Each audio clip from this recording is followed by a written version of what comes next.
In this video, we will cover how to adjust the NORAC settings on the Ag Leader Edge display.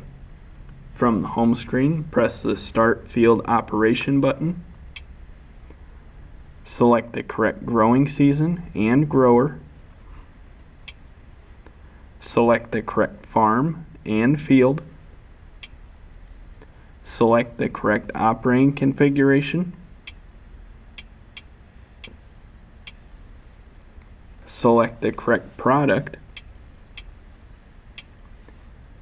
Press the green check mark.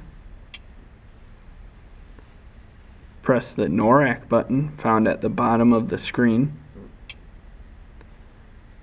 Press the boom height settings button. From this screen, we can adjust the sensitivity. We can adjust the target height, and we can adjust the mode.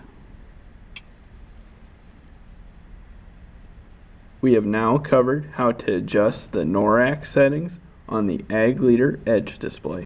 For more information on Ag Leader products, please refer to your local Ag Leader dealer, other tutorial videos on the Ag Leader YouTube channel, or the Ag Leader Knowledgebase at support.agleader.com.